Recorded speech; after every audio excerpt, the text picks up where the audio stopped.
Oh, there you go. Now we're clapped twice. Now we're double ready to go. That's right. Double ready. All right, everyone, welcome back. We're on the chapter 18, the discipline of ministry. That's right. What are your thoughts on the chapter? I thought it was pretty. Putting the filler and the stories aside, I thought the meat of what he was actually trying to get at was good. Yeah, I thought well, he was talking about if you have a closed heart, then you can kind of coast through life because you're not opening yourself up to other people and their pains, and you're closing your eyes to people's troubles and sufferings and stuff. So it's a lot easier to get by.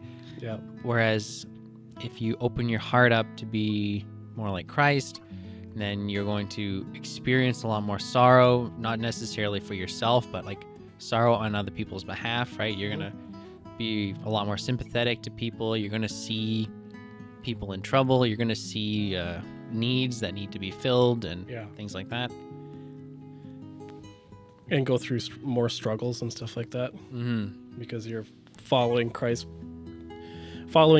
path, and that often leads to more persecution and stuff like that, because you're more willing to step into situations that you maybe otherwise wouldn't if you kind of just closely guarding your heart. Not really guarding your heart, but keeping a small heart, like the author says, because there was a part in the book where he even said that he made some reference to some guy in Mongolia or something. Mm-hmm. Where he went and preached in I think it was a war zone or something. No, he was a missionary. He was trying to reach Mongolian tribes. Oh, the tribes, right? But why did I think war zone? I guess because he mentioned tents or something. But yeah, they live in tents, right? They're nomadic people. Yeah. Yeah, he has some pretty good stories like that make you really think. And then he has a lot of sports analogies that I don't care for them at all. Yeah. I mean, I'll be honest, when he made the first reference of having a small heart and versus a big heart, and then he was small hearts won't experience the Holy Spirit, and then enlarged hearts will experience expanding symphonies and broadened horizons. When the first time he referenced that, I was like, it seems pretty narrow-minded to think that if you're not doing ministry, you're not going to feel the Holy Spirit. And then I kept reading. Yeah. And then I kept reading. I'm like, oh, he's not talking about. Yeah, okay. Yeah. He starts off into a weird place, right? And it's just where do you what's the point? What are you trying to get at with this small heart, big heart thing? And then he goes into it more. Do you have any of the hearts? There was 3 different hearts he had written down. Do you happen to remember what they were? There's just 2. No, there was 3. There was 3. Was there? There was 3. I only remember 2. There was small hearts and then enlarged hearts. No. Oh, at the end of the chapter, when you have big heart, your heart is disciplined for labor. Yeah. Your heart is not 3 different hearts, but the disciplines of the heart. Sorry. Okay, yeah, it was the disciplined labor, disciplined to reach out, and disciplined in perspective. Yeah, I wrote those down. Okay, yeah. Sorry, my mistake. I should have said the disciplines of the heart, not the 3 hearts. That's what we're talking about, Caleb. Yeah, at the end of the book, there was hearts and 3. There's 3 of them. That's all I remember. But yeah. Yeah, because he was talking about the disciplined labor, and then he brought up Jesus, how he was exhausted at the well, and you and I would probably just make up any excuse of lady, go away. Yeah, she'd be coming to get water, and I'd just be like, "Is there a tree around where I can get some shade?" Yeah, go to sleep. So hot, so tired. I need a nap. But yeah, Jesus, who was exhausted, still reached out and still ministered to her, even though he was super exhausted. And then I found he actually used that reference in the discipline of perspective as well, because of the race difference. Yeah. Because she was Samaritan. and he was Jewish, but And a woman to top it off. and a woman, yeah, which nowadays doesn't matter, but back in those days for the Jewish culture, it would be like, Yeah. Well, he even references in the book that there were the what were they called, the bruised and bleeding Pharisees, I think they were, yeah, because every time they looked at they would like look at a woman, they would close their eyes, just like try to like not lust after her or something. knock over whatever And was in their holy path. I Yeah, think and is then what he said. walk into whatever was in their holy path. Yeah. So then, yeah, like even stuff like that, like that's obviously taken to an extreme. Hence the bruised and bloodied Pharisees. But I mean, like, but that stigma was there, right? Like, first they were Samaritans, first of all, Yep. and then I think after everything they had been through, they finally realized that like we are God's people. We're supposed to be one people. We're not supposed to intermingle anymore. And so and then of course, like the author explains in the book, that Samaritans were originally Jews that when they went into Babylonian captivity, they mingled with their captors and they had their own families with them and stuff.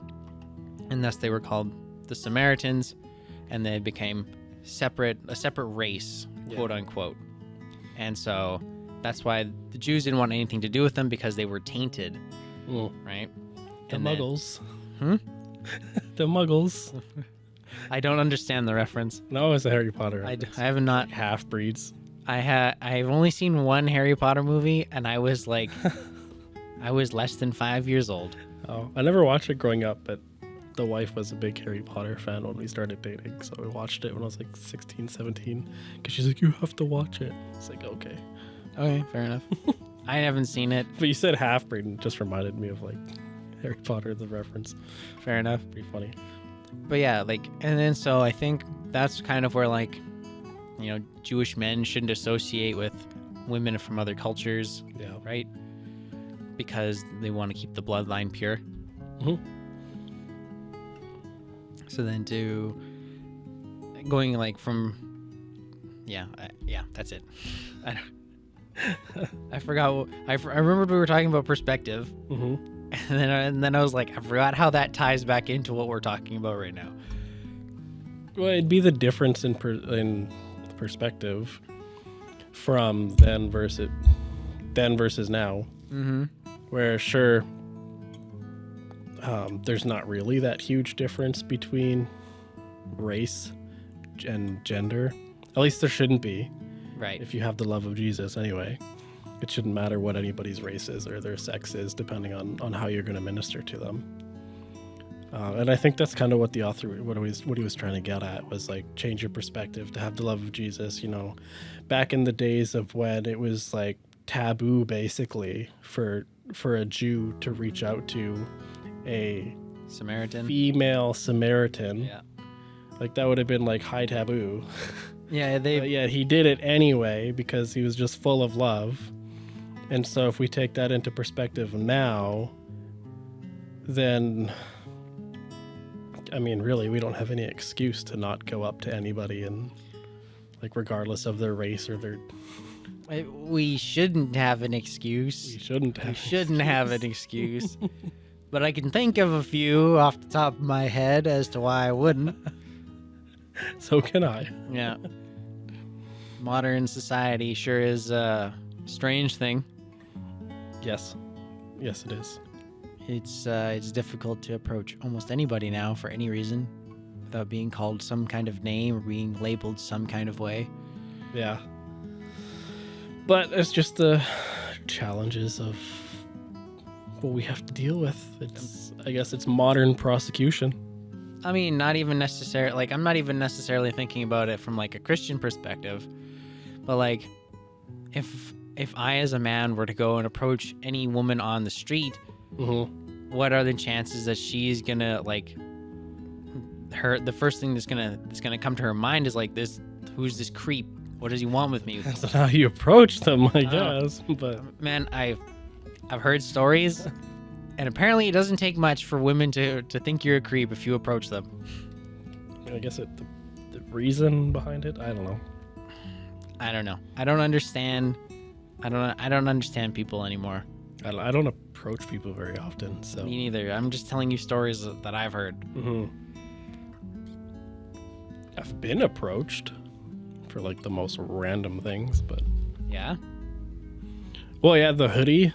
Somebody approached me for the hoodie. Some random guy was asking about my hair. It's like, how long did it take you to grow it? I'm like, I don't know, Too long, man. a year and a half. And then I keep it trimmed. But off topic. Yeah. I just want to look at some of my notes because I did have something. Here.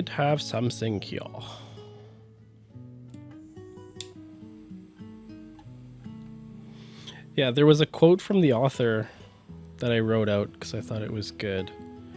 And then I had a piece that I added to it. So the quote from the author was, men, we have to understand that we will never do great things for God without the willingness to extend ourselves for the sake of the gospel, even when we're bone tired. And so the note that I put on that to kind of like expand on it was, it's important to find rest in the Lord, and specifically to like sit in the presence of the Holy Spirit and then let him give us rest like supernaturally, because that does happen. And I've found that happening with me specifically, like this past week even, where I had a couple of days where I quite literally slept like in 2-hour intervals for a total of 4 hours. Ooh, wow. That's bad. So That's bad. yeah, like it wasn't all this week. It was just like a couple of days. And even though on that night where I went to bed, slept for 2 hours, woke up, went back to bed, slept for 2 hours, and then woke up in the morning, I wasn't tired. Like I was tired when I woke up, but then I decided to just spend time with the Lord. Like I've been doing like every morning for the past, I don't know, week and a half now, I guess. And the tiredness just went away. And I was on a caffeine detox. Caffeine detox. Yeah. How's that going out for you? I stopped because the headache was crazy. Ooh. On day 3. On day 1 and 2, it was manageable. And I didn't even notice it whenever I spent time with the Lord. Like it just went away. And then it was like towards the evenings is when it got like just rampant headache. But I'm drinking regular coffee now, but not nearly as much as I was. But no, back to what I was saying is, if we find rest in the Lord, then we'll just be able to keep trucking. Right. We'll just be able to keep going. Yeah. It's like Thomas the Train. Yeah, just talking about being really, really tired and stuff like that. There was the author mentioned one, I think it was D.L. Moody, I think he mentioned. He was like, he was so tired. His prayer before bed was, Lord, I'm tired. Amen. And went to bed. I was like, I feel that. I read that laying in bed and I was like, I feel that for sure. I've had days like that where I get home from work and I look at my wife and I'm like, it's like Friday night. Do you want to stay up or do you want to go to bed? And I'm like, fingers crossed. I'm like, please just say, let's go to bed. And she's like, no, we'll stay up. I'm like, I'm okay. I am okay with that. I mean, you could always go to bed. Yeah, but then she's going to wake me up coming to bed. Oh, that's funny. I'm too heavy of a sleeper, I guess. Yeah, I find that I'm not the heaviest. No? No. Should pray about it. I want to see what else I had. My notes is, because my memories, I've been so busy, it's like hard to keep track of everything. Like honestly, like work is ramping up with just like random stuff, and then outside of work, setting up stuff for the podcast and stuff. Like I set up the business account today, Right. and then the PayPal thing, which is super weird. PayPal is acting all dumb. Yeah, super annoying. And then just making merch, and then now I have to do market research to figure out why things are so expensive. And then I found out why things are so expensive is because there's hidden fees that people don't tell you about until you hit the buy now button. Gotta love it. No, not really. No, not at all. Oh, yeah, that's right. For the discipline in perspective, I'm glad I made notes. Kind of like the main point was in one of the stories, he had a point where essentially the gist of it was inconveniences to us could actually just be part of God's plan, and we don't know about it if he wants us to be somewhere or to meet somebody or to talk to somebody or to minister to somebody. Yeah. And so what's really funny is what happened to me like last week, and I made a video on it, which was what was it? The fear of God. Is we don't need to understand the reason behind God's instruction, Right. to follow it. Exactly. And we should just, whenever we're led by the Lord, we should just follow it, especially when it doesn't make any sense whatsoever.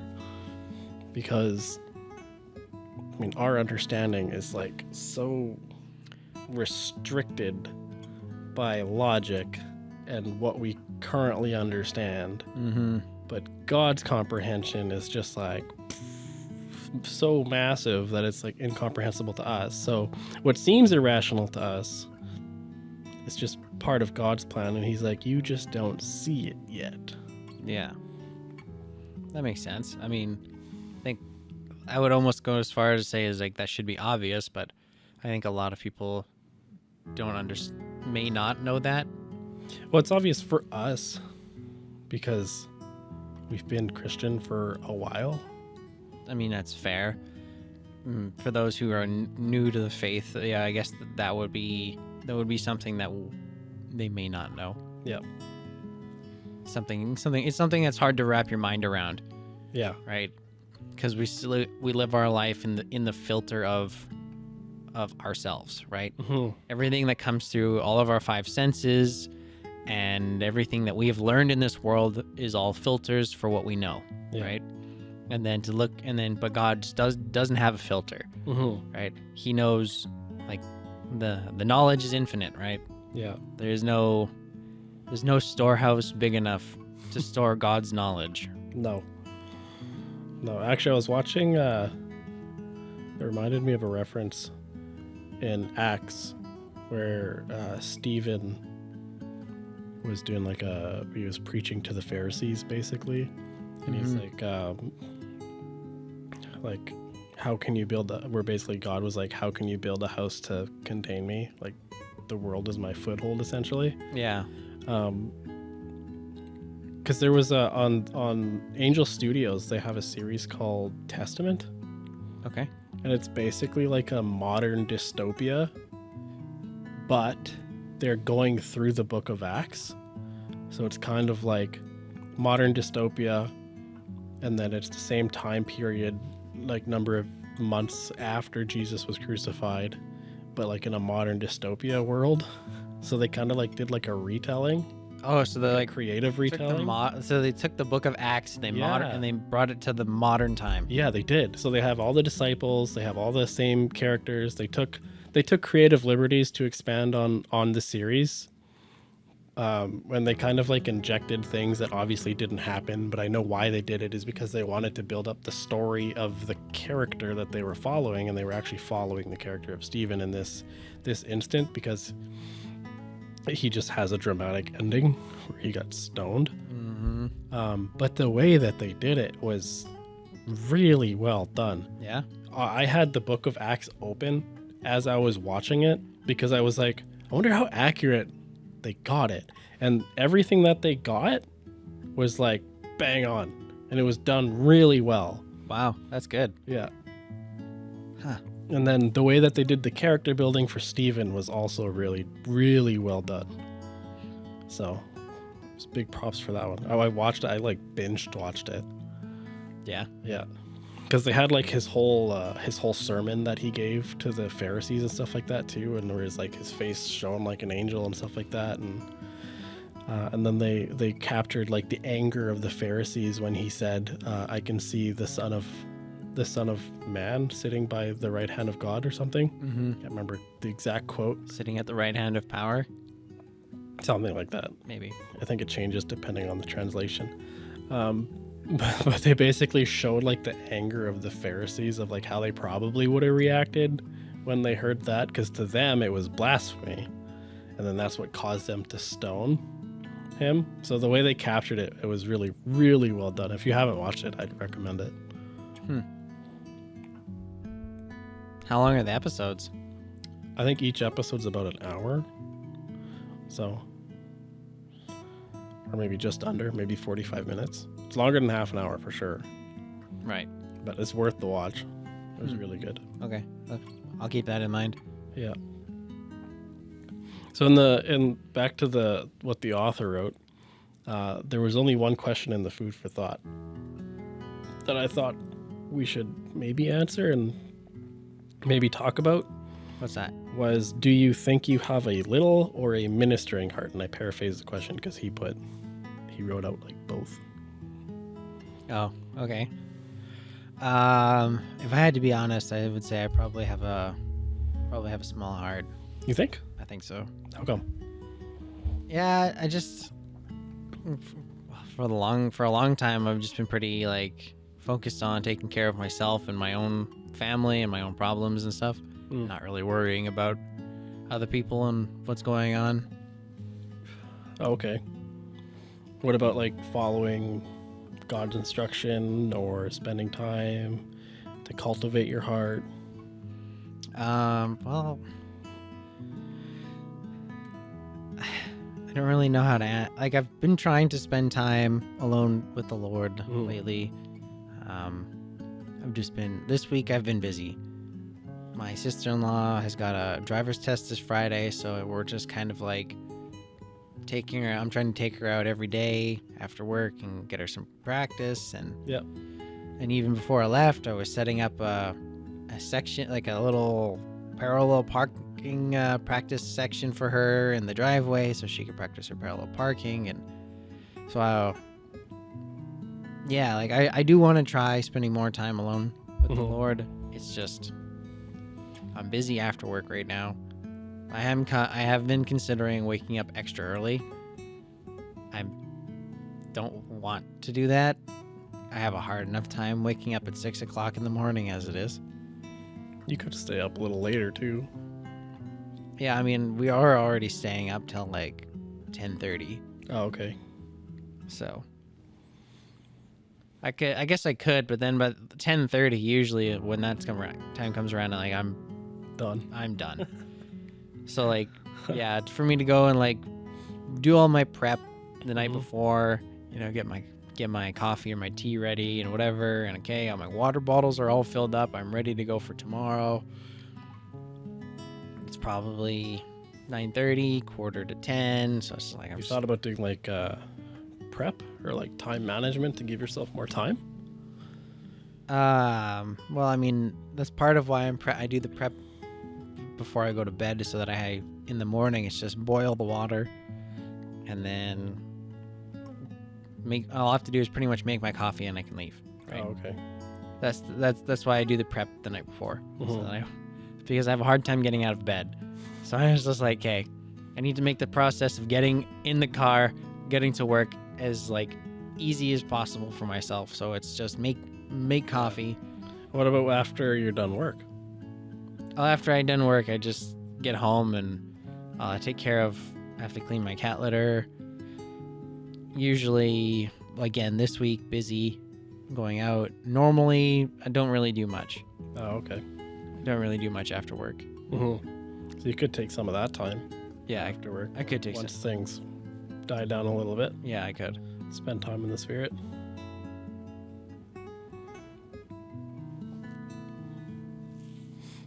But if I had to answer the question on if I thought I had a little or a ministering heart, I would probably say a ministering heart. Yeah? Yeah, especially lately, where it's just like spending time, daily basis, in the Bible, with the Spirit, in worship, like literally every day. I worship every day. I read the Bible every day. I spend time in prayer a lot. Just trying to sit in the presence of the Holy Spirit, and then also just trying to obey everything that God is telling me to do, to make sure that I actually do it, because while it doesn't make sense to me to put money in certain places, God's plan is he's probably preparing something that I obviously don't know about. Yeah, for sure.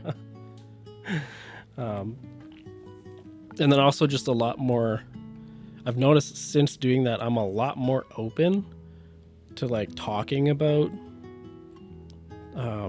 my relationship with Jesus to other people. Right. Like, even if they come up to me and they ask me like, oh, hey, I like your sweater. Like, what's it about? Like, I'm more open and more receptive to start, like ministering almost. And then not only that, but I've been getting, like, the Lord has been giving me experiences and like actual messages to record, and they literally won't leave my mind until I record them. Oh, that's good. So like he'll give it to me, and then he'll be like, write it down. So then I'll like write it down, and then in some cases he won't let me write it down. Like the last one, the fear of the Lord, I was like, I need to write it down, make sure I don't forget anything. He's like, no, you can write down the 3 scriptures that I brought you to and nothing else. And I was like, oh, this video's gonna suck. I'm not going to remember anything. Yeah. And then I sat down and like recorded it, and I didn't do all that many cuts actually. The only part that I cut out a big chunk of it because there was a portion of that experience that the Lord told me to take out, because he said, no, this piece is sacred. You don't share this. This part's sacred. So I took that out. But you read it because I put it in the community thing. But That's right. yeah. So it's just been a lot of crazy stuff like that. So I've actually been like essentially almost ministering through some of those messages. Like, I'm sure some people would probably see it. Yeah, I'm sure as ministering. I'm sure it's reaching the people that the Lord needs it to reach. Yeah. Or wants it. I should say wants it to reach. Yeah. And it could also be preparation too, right? Because he could be having me set up these messages, and right now they're not getting a lot of attention. But as we grow, the messages are gonna be there, ready for whoever needs to hear it. Exactly. So it's been a really good experience actually, and I'm happy that I took the time to stay disciplined enough to actually worship daily, pray daily, spend time in the Spirit daily, and read the Bible on a daily basis, because it's paying off. Yeah, I see that. That's really good. Yeah. And not only that, my whole demeanor's changed. Like, my voice changed. Your voice changed? Yeah, my voice changed. My whole, like, demeanor changed on how I respond to things. I don't get angry at annoyances anymore. When the kids misbehave, I'll still yell at them, discipline them, obviously. But it's basically just out of just to discipline them out of love, so that they know not to do that, to misbehave. Whereas I don't know why, but before, it's like those little nuances of like the just like the stupid things that kids do, right? Where it's like, don't do that, and then they do it, and then I don't know why, but it like makes you. Before, it would make me really mad, like I'd get really angry. Obviously I wouldn't lash out on the kids or anything like that, but you just like feel it like well up, like just like the anger, and you'd be like, okay, I need to go calm down, for like just like stupid things. And that doesn't happen anymore. That's good. Yeah. Yeah, I find that I get when like I have like when something small kind of persists. Like, let's say I'm at work and I'm trying to do something at work, and I'm dragging this bag of feathers across the floor, and it gets caught on something. And so okay, I give it a little tug. No, it's not coming. Pull it on a little harder. It's not coming. Okay, that's it. I just like ream on it, and then whatever, and then I rip a hole in the bag, and then I'm mad, and it's just. I find like little things like that. Like okay, like I've tried to be nice twice. I'm not being nice anymore. Yeah. Another thing that I've noticed actually is the difference in even my work life. Yeah. For things, how I respond, I'm getting like thoughts and ideas a lot faster for solutions, because that's my job, is literally just thinking of solutions, right? Right. And then guiding people through them. But it's like there's some things where it's like I probably never would have thought of in a specific way, but now I find I'm a lot more receptive to what other people have to say, as well as I'm able to kind of look at things from a different perspective, whereas before I would get like tunnel vision, Right. where it's like, no, I want to do it this way. It's like, well, why do I want to do it this way? Because this is what I thought of doing, so I want to do it this way. But now it's just kind of like the blinders are off. Right. And it's like I'll recommend something, and then somebody that also recommends something else, and now I'm kind of just like, well, yeah, now that I think about it, maybe if we shift all together and we do something like this and kind of like combine the two, or go a different route like all together, and I've been coming up with actually better solutions, which is good. So I've noticed a difference in my work life as well. So absolutely spending time in the Spirit and the Word and with God can impact every aspect of your life. And you can join us next time, chapter 19, which is the grace of discipline.